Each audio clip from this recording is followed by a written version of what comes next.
Hey la famille, wesh le gang, c'est Timon Karim et bienvenue sur ma chaîne pour une toute nouvelle vidéo. Vous l'avez vu, aujourd'hui épisode 3 des Steroid Series, on va parler du Turinabol. Pourquoi je me suis lancé dans cette série de vidéos? Alors si vous avez déjà vu l'explication dans la vidéo précédente, je vous laisse passer les 30 premières secondes.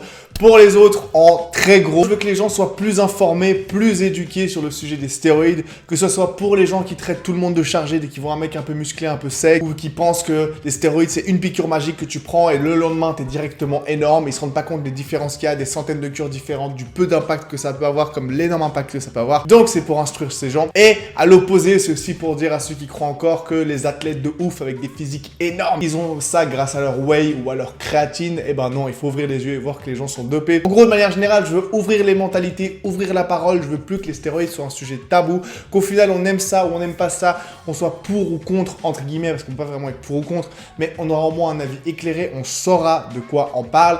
Et le sujet des stéroïdes ne sera plus tabou. Également, pour ceux qui prennent le choix de se lancer là-dedans, ils auront au moins une base d'information. Ma vidéo, c'est pas tout ce qu'il y a à savoir, mais c'est une base pour savoir comment chercher, comment s'informer. Et s'ils se lancent là-dedans, ils pourront le faire au moins en prenant un minimum de risques possible, parce que maintenant, les informations manquent cruellement sur Internet, mais ce n'est pas ce qui empêche les gens de se doper. Voilà, ça, c'était pour la petite intro. Donc maintenant, qu'est-ce que c'est que le Turinabol? Alors le Turinabol, c'est un peu le petit frère du Dianabol qu'on a parlé dans la dernière vidéo. C'est une version modifiée de ce dernier.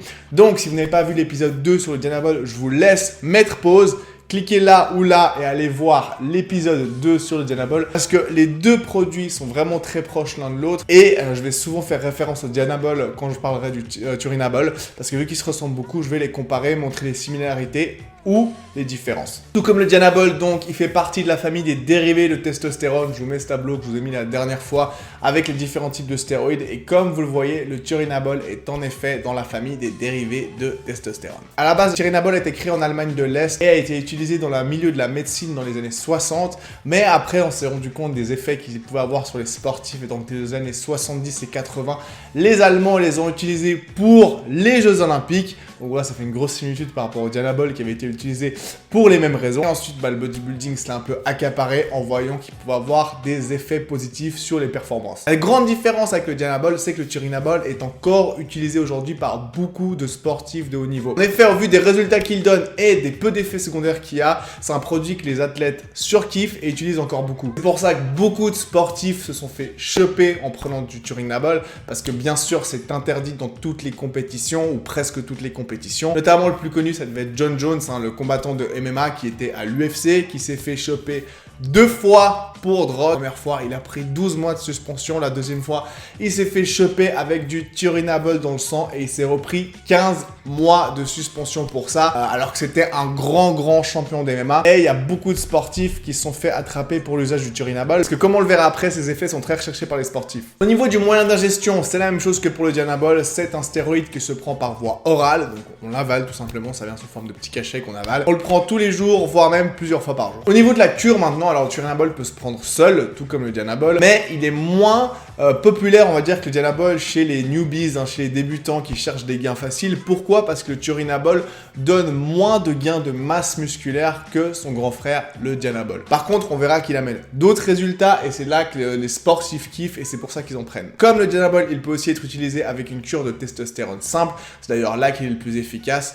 Parce que, comme le Dianabol, encore une fois, il marche en synergie avec la testostérone. Ça veut dire, en gros, ça va servir d'amplificateur, ou plutôt ça va améliorer les effets de la testostérone. Pas entrer dans les détails scientifiques ici, mais en gros, ça permettra à la testostérone de faire plus effet, d'avoir plus de testostérone libre dans le sang et donc de pouvoir construire plus de muscles. Au niveau des résultats maintenant, qu'est-ce qu'on peut attendre d'une cure de Turinabol? Alors déjà, on avait parlé du fait que le Dianabol agissait très vite la dernière fois. Le Turinabol, lui, va mettre un peu plus de temps à agir. Tout d'abord, on va avoir une grosse différence au niveau de l'endurance. On va être beaucoup plus endurant pendant nos entraînements, on va pouvoir défoncer des gros entraînements avec du très gros volume, mais également d'un entraînement à l'autre, on va récupérer beaucoup plus vite. Notre récupération sera boostée et donc on pourra enchaîner plusieurs grosses séances, on pourra s'entraîner tous les jours sans risquer de fatigue, sans risquer de surentraînement. La congestion ensuite. Avec le Dianabol, déjà on gagnait une bonne congestion, mais avec le Turinabol, c'est un autre bail. Avec le T-Bol, la congestion devient ouf, on a un pump de malade. Et là où le truc est vraiment fou, c'est qu'on qu'on a un pump de malade pendant l'entraînement, normal, mais également en dehors des entraînements. En fait, avec le Turinabol, on commence à avoir un pump H24 toute la journée, tout le temps, on est pumpé. Alors vous me direz, c'est un truc de ouf, c'est surkiffant, c'est ce que je me suis dit aussi, parce que quand tu fais de la muscu, t'adores le pump, mais j'ai vu beaucoup d'utilisateurs du Turinabol qui se plaignaient justement que le pump devienne trop fort, il devienne gênant et même douloureux. Ouais, ils étaient tellement congestionnés, j'ai du mal à imaginer ça, mais apparemment c'est le cas. Parfois les gens se plaignent même que la congestion devient douloureuse et donc que ça les gêne. Donc vraiment avec le Turinabol, on peut s'attendre à une congestion de malade. Concernant la force ensuite, elle va bien monter. On a vu dans la dernière vidéo que le Dianabol vous donnait des gains de force assez ouf qui montaient très très vite. Alors les gains de force vont pas être aussi forts, aussi extrêmes avec le Turinabol, mais on va quand même avoir un solide gain de force. On va bien sûr prendre du muscle avec le Turinabol, mais quand même bien moins qu'avec son grand frère, le Dianabol. En effet, le Dianabol, comme on l'a vu, donne beaucoup de masse très rapidement, mais l'avantage du Turinabol, c'est qu'il n'y aura pas cet effet flotteux. On va pas faire autant de rétention d'eau, on va pas prendre beaucoup de flotte et donc on prendra plus du muscle sec. Donc on prendra moins de masse, mais ce sera de la masse de qualité. Le Turinabol va donc aussi aider à avoir un aspect de muscle sec et un muscle plus vasculaire. Donc on va vraiment aller de ce côté-là, plutôt qu'avec le Dianabol où on devient balèze, mais un peu bonhomme Michelin. Du coup, on peut voir avec tous ces effets pourquoi les sportifs de haut niveau kiffent le Turinabol. En gros, tu gagnes de la force, tu restes sec, ça t'aide même à rester sec et surtout tu as une endurance et une récupération de malade. Ce qui peut permettre à des sportifs pendant les semaines avant un événement, typiquement avant un match ou avant un combat de MMA par exemple, de s'entraîner à fond tous les jours sans avoir peur d'un éventuel surentraînement. Et il aura également des effets pendant le combat en lui-même où on sera plus endurant, où on sera plus au taquet. Et donc c'est pour ça que c'est une drogue qui est très recherché par les sportifs, mais qui est aussi très recherché par les agences antidopage. Effet secondaire maintenant. Tout comme le Dianabol et pratiquement toutes les stéroïdes, il va entraîner un arrêt de la production de la testostérone naturelle. Vous commencez à savoir, quand le testostérone s'arrête pour la relancer en fin de cure, il faut faire quoi? Allez, ça fait 3 vidéos là. Il faut faire quoi? Après une cure, on fait toujours une PCT, une relance, c'est très important après les cures. Ensuite, on avait vu avec le Dianabol qu'on avait donc beaucoup de rétention d'eau, comme je l'ai dit avant. Cela dû à l'aromatisation. Si vous ne savez pas ce que c'est l'aromatisation, allez voir la vidéo précédente justement sur le Dianabol où j'explique bien ce que c'est. Donc, on a l'aromatisation qui va faire qu'on va faire beaucoup de rétention d'eau, ce qui pourra faire monter notre pression sanguine et surtout nous créer des fameuses gynécomasties. Ici, l'aromatisation est très faible, voire inexistante avec le Turinabol. Donc, on n'a pas à avoir peur de ces effets secondaires. Et là, c'est un gros point positif pour le Turinabol. Ensuite, niveau cholestérol, ça peut faire baisser les niveaux de HDL, donc les niveaux de bon cholestérol, tout comme avec le Dianabol. Et oui, toujours le Dianabol, on compare tout le temps au Dianabol. Je vous ai dit, allez voir la vidéo sur le Dianabol si vous ne l'avez pas encore vu, c'est important pour comprendre cette vidéo. Allez-y, allez. C'est un stéroïde oral, et encore une fois, comme le Dianabol et les autres stéroïdes oraux, c'est toxique pour le foie. Il faut donc faire très attention quand on en prend, car ça peut être vraiment très lourd pour le foie. C'est pour ça qu'on préconise des cures courtes, là peut-être un poil plus long qu'avec le Dianabol vu que les effets sont moins forts, mais 6 à 8 semaines max, c'est généralement ce qu'on prescrit pour le Turinabol, car c'est dangereux pour le foie. Donc on voit que même s'il y a des effets secondaires, il y en a moins qu'avec le Dianabol. Au niveau des protections maintenant, est-ce qu'on peut prendre des protections pour éviter certains de ces effets? Donc comme on l'a vu, il n'y a pas d'aromatisation, donc pas besoin de faire attention à ça, et donc pas besoin de prendre des inhibiteurs d'aromatase. Mais comme on l'a vu aussi, c'est un stéroïde qui marche beaucoup mieux s'il est pris avec la testostérone. Donc si vous faites une cure de testostérone, là il faudra faire attention à votre niveau d'œstradiol, donc à l'aromatisation. Et donc si votre niveau d'œstradiol monte trop, il faudra prendre des inhibiteurs d'aromatase. Comment savoir si on doit en prendre ou pas? Je vous le dis à chaque vidéo, ça aussi vous devez commencer à le connaître. Vous devez faire des putains de prises de sang. C'est important. Si vous voulez vous assurer de votre santé pendant la cure, pensez-y toujours, prise de sang. Autre problème suivant, le problème de toxicité du foie. Je ne vais pas répéter tout ce que j'ai dit dans l'autre vidéo.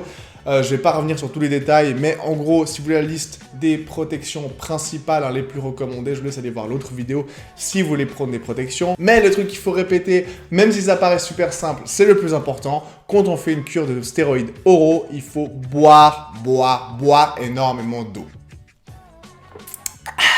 L'eau, c'est la vie. Et quand on fait que la testostérone s'arrête pendant la cure, j'en ai parlé tout à l'heure, il est important de faire une PCT à la fin, une relance. Faites-le, c'est extrêmement important. Et comme j'ai déjà dit, je ferai une vidéo juste sur ce sujet. Au niveau du prix et à la facilité à se procurer le produit. Alors le Turinabol est relativement facile à se procurer. Vous ne trouverez pas beaucoup de faux Turinabol, donc normalement ça devrait être assez simple. Au niveau du prix, avant de vous donner le prix, comme je le rappelle à chaque fois, quand vous commencez une cure, pensez pas juste au produit, mais à tout le package, entre guillemets, les protections, la PCT, les prises de sang et toutes les galères qu'on peut avoir où vous devez acheter un truc à dernière minute. Prévoyez un budget suffisant. Mais quant au prix du produit lui-même, pour une cure de débutant entre 6 et 8 semaines, il faudra prévoir environ 100 €. Donc c'est quand même relativement bas. Bon, bien sûr, pas aussi bas que pour le Dianabol, parce qu'au moins vu, on peut avoir une cure pour 30 €, mais ça reste un prix qui est relativement accessible. Pour conclure, si vous hésitez entre le Turinabol et le Dianabol, si vous n'êtes pas un bodybuilder, vous êtes un sportif, vous cherchez à améliorer vos performances sportives, pas que je préconise de tricher, absolument pas, parce qu'il y a 99% de chances que dans votre fédération, le Turinabol soit interdit, donc si c'est le cas, jouez fair play et n'en prenez pas. Mais si vous devez choisir entre les deux et vous êtes un sportif, bien sûr que vous choisirez le Turinabol. Si vous faites ça pour un but purement muscu, vous devrez peser le pour et le contre des deux, les résultats, les effets secondaires et choisir lequel vous correspond le mieux. Mais comme d'habitude, si vous voulez vous lancer là-dedans, s'il vous plaît, faites bien vos recherches, renseignez-vous. Cette vidéo, c'est juste une base, comme j'ai dit, pour informer, pour éduquer, pour ouvrir les mentalités. Ce n'est pas comment faire une cure introduction. Donc, faites vos propres recherches si vraiment vous voulez vous lancer là-dedans après avoir bien